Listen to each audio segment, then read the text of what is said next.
하나님의 말씀 마태복음 5장 27절로 31절까지 저와 교독하시겠습니다. 또 간음하지 말라 하였다는 것을 너희가 들었으나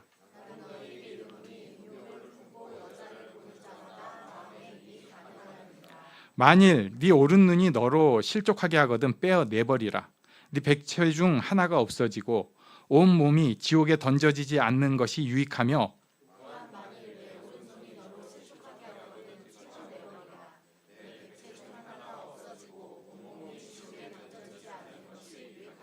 또 일렀으되 누구든지 아내를 버리려거든 이혼 중소를 줄 것이라 하였으나 나는 너희에게 이르노니 누구든지 음행한 이유 없이 아내를 버리면 이는 그로 간음하게 함이요 또 누구든지 버림받은 여자에게 장가드는 자도 간음함이니라. 아멘. 지금 우리는 예수님께서 산에서 가르치신 말씀, 산상수훈의 말씀을 보고 있습니다. 처음에는 팔복을 보았고요. 그리고 지난주에는 살인에 대해서 예수님께서 말씀을 해주셨어요. 21절에 보면은 살인하지 말라. 그런데 제가 저도 기억을 잘 못하는 살인의 두 가지 단어가 있다 해가면서 요거는 어떤 그 무조건 모든 사람 죽이는 거 절대 안 된다는 뜻이 아니라 여기 금지 명령은 그 고의적으로 이렇게 계획적으로 살인하는 것을 뜻한 것이고 유대인들은 어쩌고 저쩌고 이런 설명을 했었죠. 그런데 결국 산상수훈이라는 것은 하나님 나라의 질서를 뜻하는 거고요. 하나님께서 어떤 것을 원하시는가, 또 어떤 것을 피해야 하는 것을 알려주시는 것입니다. 그래서 이것을 이 하나님 나라의 질서를 오늘날에 율법화 시키기 시작하면은 굉장히 이상해집니다. 율법화라는 건 어떤 거냐면요, 이걸 지키면 당신 구원받아, 이걸 어겼으니까 당신 삶은 더 저주받고 나빠질 거야, 이거입니다. 산상수훈을 그렇게 접근하기 시작하면은 아무리 좋은 의도를 가지고 또 정말로 하나님을 향한 열심을 갖고 있는 사람도 좋지 않아요. 그건 좋지 않습니다. 율법주의로 받아들여져서는 안 된다는 것입니다. 지난주 말씀에서 예수님께서 살인하지 말라에서 시작하셔가지고 형제에게 노하는 자, 라가라 하는 자, 미련하는 놈이라고 모독하는 것도 안 된다고 말씀하셨거든요. 그래가지고 제가 대표적으로 그 성경 막 묵상하면서 지나가는 차에 제가 라가라고 했던 거를 얘기를 했더니 너무 공감을 해주셨던 기억이 있는데, 그러면 그 저주받아야 되는 거죠, 제가 율법주의로 본다면. 그런데 물론 제가 잘했다는 것이 아니고 이 말씀을 그대로 율법주의로 받아들여서는 안 되고 그 의미를 잘 알아야 되는데, 그것은 우리가 화목하게 하라는 명령이라는 거예요. 화해해라, 화목해라. 그래서 이것을 위해서는 내가 먼저 내 안에서 화해가 선행돼야 되고, 그리고 할 수 있거든 모든 사람들이랑 화목해야 합니다. 그래서 지난주 말씀을 우리 사도 바울께서 아주 잘 요약해 주신 게 로마서 12장 18절이었죠. 우리 요거는 같이 읽어보겠습니다. 시작. 할 수 있거든 너희로서는 모든 사람과 더불어 화목하라. 아멘. 그러니까 살인하지 말라는 명령이지만 하나님의 그 깊은 뜻은 할 수 있으면 화목해야 된다. 분쟁하고 그런 거 할 수 있으면 안 해야 된다. 근데 바꿔서 얘기하면 할 수 있으면이잖아요. 분쟁이 없을 수 없는 거예요. 그리고 화목하지 않는 경우도 어쩔 수 없이 있을 수 있어요. 그것에 대해서 저는 완벽하게 하나님의 뜻을 따르는, 이거는요 교만입니다. 어쩔 수 없는 경우가 분명히 있지만 그래도 그 가운데 할 수 있으면 화목해라, 화해해라는 명령이었습니다. 오늘은 잘 건드려야 되는 간음에 대한 말씀입니다. 우리 27절과 28절 말씀을 우리 같이 읽겠습니다. 시작. 또 간음하지 말라 하였다는 것을 너희가 들었으나 나는 너희에게 이르노니 음욕을 품고 여자를 보는 자마다 마음에 이미 간음하였느니라. 아멘. 굉장히 센 말씀을 하셨어요. 음욕을 품고 여자를 보는 자마다 마음에 이미 간음하였느니라. 이 말씀을 듣고 굉장히 쇼크를 받은 사람이 프란체스코라고 하는 수도사를 쫓아갔습니다. 저는 참고로 그 사람 썩 좋아하지는 않습니다. 근데 이건 이제 이 사람이 얘기를 했다는 것도 있고 마틴 루터, 종교개혁자 마틴 루터가 얘기했다는 설도 있는데, 아무튼 그 사람한테 찾아갔어요. 그래가지고 이거 어떡합니까? 막 이렇게 얘기를 했더니 새가 어쩌다가 네 머리에 지나가면서 이렇게 앉을 수는 있을 거다. 그런데 둥지는 틀게 하지 말아라. 이런 식으로 해석을 했는데, 그때는 제가 처음 들었을 때는 했는데 이게 무슨 소리야? 새가 내 머리에 앉게 하는 사람이 어디 있어? 사실 음란함은 내가 그냥 품고 있다 보면은 계속 있는 거지. 그게 그렇게 새처럼 불편하게 하는 것도 아니고, 나도 모르게 자연스럽게 스며들어 가지고 문화와 더불어서 나를 오염시키고 나도 거기에 본능적으로 끌리는 거 아닌가? 그러니까 제가 생각할 때는 썩 바람직한 예화는 아니구나, 이렇게 생각을 합니다. 여기 본문은 욕이라는 표현, 이것은 무엇을 뜻하냐면요, 일단 사람들의 생각을 좀 볼 필요가 있어요. 간음이라고 하는 것, 성적인 이탈이라고 하는 것에 대해서 우리는 은근히 이렇게 생각을 합니다. 그거 바람직하지 않은 거야. 다 그렇게 생각을 하죠. 그리고 그 다음에 들어가는 게 들키지 않아야 돼. 들키지 않아야 돼. 바꿔서 얘기하면 안 들키면 뭐 이 사회는 좀 용인해 주는 거 아니겠어? 이런 것도 분명히 있는 거예요. 그런데 예수님께서는 그걸 그렇게 말씀하시지 않았습니다.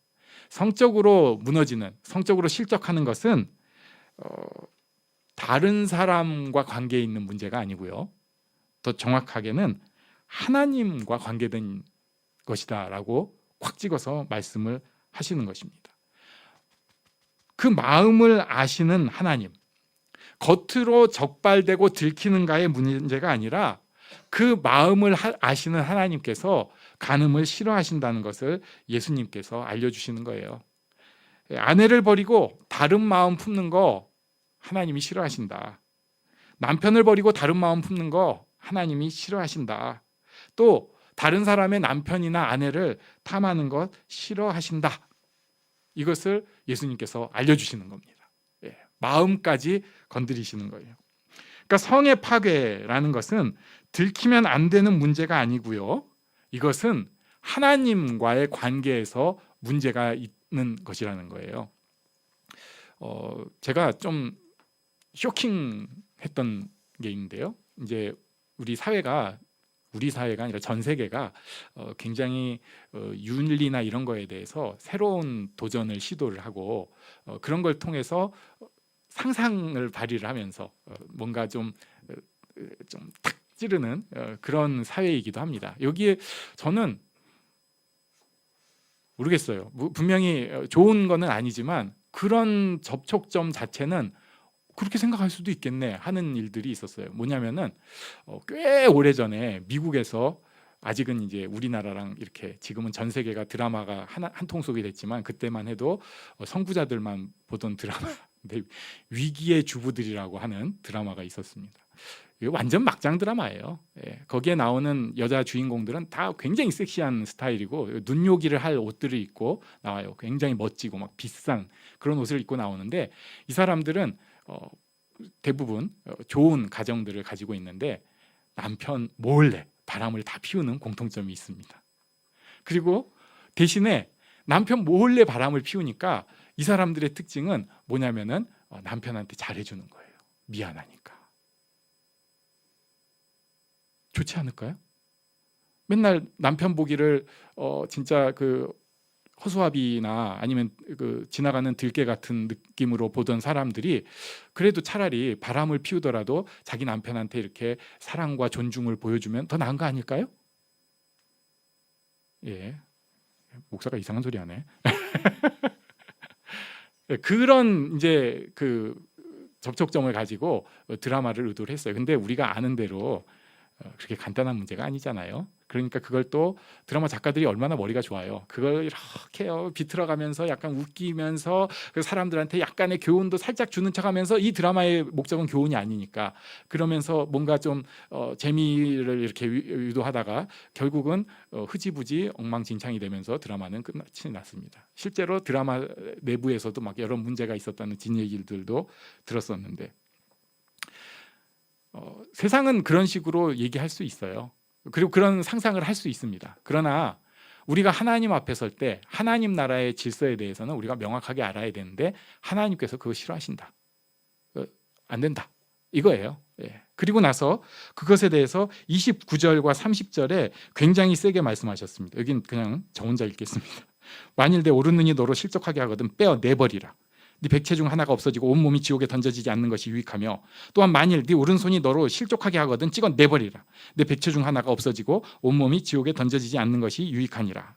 이걸 가지고 또 어떤 사람이 기독교를 비판하는 어떤 사파가가 예수를 진짜로 따르는 동네에 가면은 다 사람들이 눈이 하나가 없고 손이 하나가 없다. 이건 뭐 어쩔 수밖에 없는 일이니까 이런 삐딱한 사파를 본 적이 있습니다. 그런데 이 뜻을 우리가 알아야 돼요. 왜 뽑아내버리라고 했을까? 진짜로 예수님께서 눈 뽑으라는 얘기냐? 손 자르라는 얘기냐? 이것은 예수님께서 저는 이렇게 해석을 합니다. 이건 스탑에 대한 말씀이에요. 분명히 우리가 차단시켜야 하는 일들이 있어요. 어물쩍 놔두면 안 되고요. 빨리 스탑 하고 딱 끊어야 되는 일들이 있습니다. 대부분 중독의 문제가 이런 거에 속하는데 가만히 놔두면요. 어쩔 수 없이 거기에 점점 더 빠져들 수밖에 없는 게 중독이에요. 가만히 놔두면. 그래가지고 거기서 헤어나올 수가 없어요. 굉장히 큰 폐해를 입히고 많이 망가지고 손해를 끼친 다음에라도 나오면 그건 괜찮은 건데 많은 경우에는 그리고 나서도 계속 해악을 끼칩니다. 이게 중독이에요. 그래서 이것을 이제 현대의학에서는 머릿속에 중추신경계에 뭐 신경 전달 물질들이 있는데 뭐 예를 들면 뭐 도파민이나 뭐 세로토닌이나 뭐 이런 거에 대해서는 우리가 어떻게 조절을 하기가 어려우니까 끊어라. 그래가지고 굉장히 세게 얘기하는데 요새는 막 음식도 되게 세게 얘기하잖아요. 설탕, 뭐죠? 또 이렇게 잘 만든 흰 거, 쌀 뭐 그런 거 이걸 뭐라고 하더라? 제가 뭐 별로 안 좋아하니까 신경을 안 썼나 봐요. 뭐 아무튼 그런 식으로 얘기하면서 끊어라 얘기를 하는데 하나님 앞에 나아가는 사람은요. 이건 우리가 기억해야 됩니다.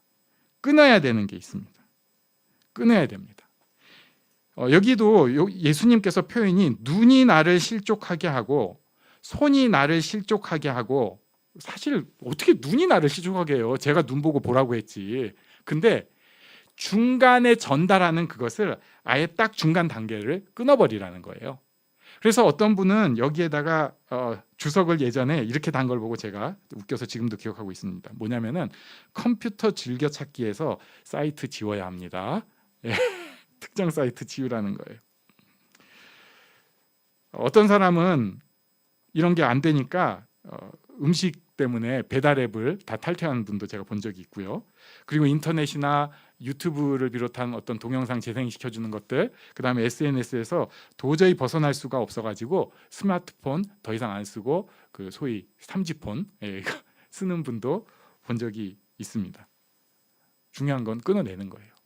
무서운 건요, 그렇게 하고도 안 끊어져요. 그래도 예수님께서 말씀하시는 거예요. 끊어야 되는 게 있다.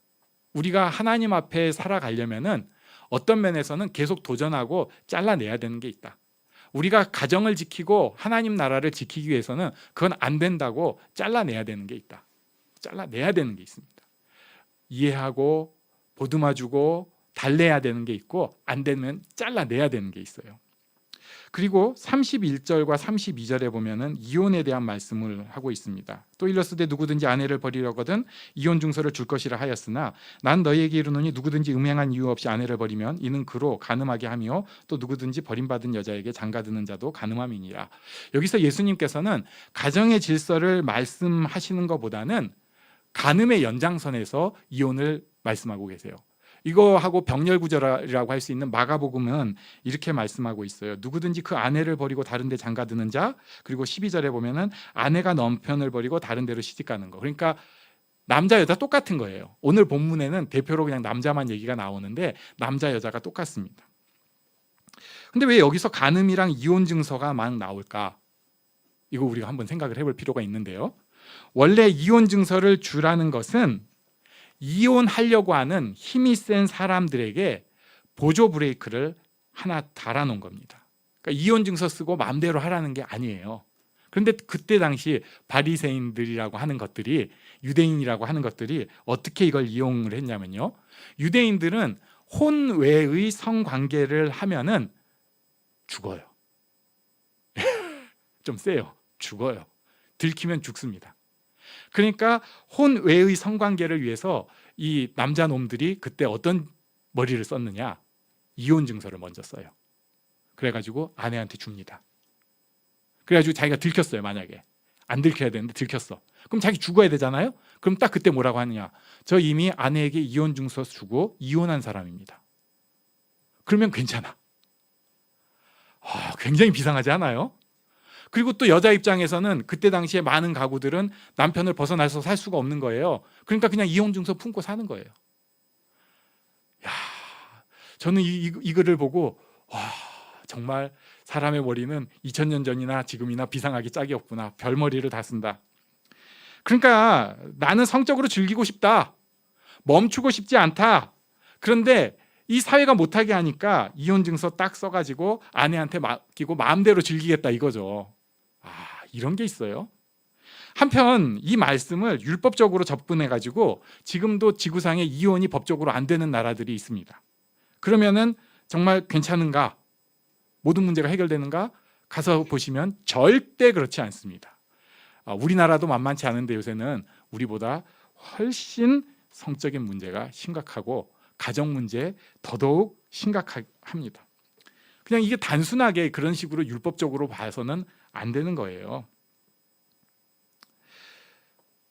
그래서 여기까지 보고 결국 간음에 대해서 그리고 간음으로 실족하는 것에 대한 말씀은 우리가 산상순 전체를 통해서 다시 봐야 되는데 그것은 마음에 대한 말씀입니다. 5장 3절에 심령이 가난한 자는 복이 있나니 천국이 그들의 것이며 라고 말씀을 했잖아요. 내 마음 속에 정말로 하나님으로 갈급한 마음이 있는가, 아니면은 다른 것으로 반짝반짝 빛나고 있는가, 요걸 먼저 들여다볼 필요가 있습니다. 6장 21절에 네 보물 있는 곳에 네 마음도 있다고 말씀을 하시잖아요. 내 마음이 어디에 있으면은 그게 사실은 내 보물이라고 지금 생각하고 있는 거예요. 내 마음에 지금 뭐가 있습니까? 어떤 사람은 이게 이제 성 중독의 사람들에 대한 걸 또 이번에 제가 좀 많이 찾아봤는데 너무 꽉 차 있는 거예요. 그런 사람한테 유일한 방법은 끊어야 됩니다. 잘라내야 됩니다. 그냥 무조건 스탑이에요. 다른 방법이 없어요. 안 되면 현대의학의 도움을 받아서 치료라도 해야 됩니다. 내 마음에 진짜 뭐가 꽉 차 있는가? 결국은 마음의 문제라는 것입니다. 그리고 우리가 그럼 어떤 식으로 따라가야 되는지 역시 사도 바울이 귀한 도전을 해주셨어요. 로마서 12장 2절 말씀을 같이 읽겠습니다. 로마서 12장 2절 시작. 너희는 이 세대를 본받지 말고 오직 마음을 새롭게 함으로 변화를 받아 하나님의 선하시고 기뻐하시고 온전하신 뜻이 무엇인지 분별하도록 하라. 아멘. 우리 마음 속에 채워야 되는 게 있어요. 내 마음 속에 채워야 되는 거. 그거는 하나님의 선하시고 기뻐하시고 온전하신 뜻이 무엇인가? 하나님께서 기뻐하시는 일이 무엇인가 하는 것이 항상 내 마음에 꼭 문지기로 자리 잡고 있어야 됩니다. 어떤 사람들은 이게 준비가 잘 안 된 사람들은 굉장히 힘들어합니다. 왜냐하면 하나님께서 내 마음에 이렇게 문지기로 계시면은 이게 뭔가 아무것도 못할 것 같은 거예요. 하나님이 기뻐하시는 건 기도와 금식과 말씀입니다. 저는 밥을 오늘부터 못 먹습니다. 그럼 그리고 책도 성경책만 봐야 됩니다. 그런데 성경책 보기가 싫습니다. 눈이 빠질 것 같아서. 그래가지고 그 사람이 할 수 있는 건 결국 뭐밖에 없냐면 잠밖에 없어요. 그래가지고 한다는 소리가 사랑하는 자에게 잠을 주신댔으니까 저는 이거밖에 없습니다. 말도 안 되는 얘기죠. 말도 안 되는 얘기예요. 하나님 앞에서 내가 지금 이 일을 하는 것이 나한테 얼마나 유익하고 좋은 일인지 하나님이랑 대화가 돼야 됩니다. 내가 이 일을 함으로써 하나님 안에서 얼마나 기쁘고 행복한지 하나님이랑 대화가 돼야 됩니다. 그런데 하나님께서 야, 너 그거 아니야, 그건 안 되겠어 하시는 마음을 주시면 기도하고, 내가 지금 마음에 끌림이 있더라도 거기에 사실 많이 끌려가 가지고 더 이상은 맨날 안 지나서나 생각이 나도 끊어야 됩니다. 끊어야 됩니다. 그것을 사도 바울은 세련된 표현으로 새롭게 함으로 변화를 받아, 이렇게 얘기를 했어요. 아닌 거에 대해서 자꾸 내 마음이 가득 찬다. 어떤 사람은 자기도 모르게 부정적이고 불편한 마음이 가득 찬 사람이 있어요. 어떤 사람은 두려운 마음이 또 가득 찬 사람이 있어요. 들여다봐야 돼요. 내가 왜 이래? 잘라내야 됩니다. 브레이크 걸어야 됩니다. 음란한 마음, 자꾸 스물스물 기어 올라와 가지고 이상한 생각들이 오면 그거 잘라내야 돼요. 브레이크를 걸어야 됩니다. 그리고 하나님 기뻐하시는 뜻을 자꾸 내 마음에 넣어야 합니다. 하나님께서 주신 아름다운 뜻, 하나님 안에서 내가 열심히 뛰어나갈 비전들이 내 마음에 가득 차게 해야 됩니다. 이런 축복이 우리에게 있기를 바랍니다. 그런데 이게 또 우리 마음대로 안 되잖아요. 여기에 대해서 다윗이 진짜 너무 놀라운 말씀을 써주셨어요. 우리 시편 51편 10절 말씀을 마지막으로 보겠습니다. 함께 읽습니다. 시작. 하나님이여, 내 속에 정한 마음을 창조하시고 내 안에 정직한 영을 새롭게 하소서. 아멘. 하나님께서 하실 수 있습니다. 이게 믿음이에요. 하나님, 제 마음을 새롭게 해주십시오. 제게 새로운 마음을 주십시오. 자꾸 무너지는 마음, 어두워지는 마음, 죄로 가려는 마음 하나님 잘라주시고 돌이켜 새 마음이 되어서 하나님께서 기뻐하시는 마음을 가지고 그 마음을 통해서 하나님 바라보면서 오늘도 걷기를 원합니다. 고백하고 나아가는 복된 2024년 되시기를 바랍니다. 아멘. 우리 잠시 일어나서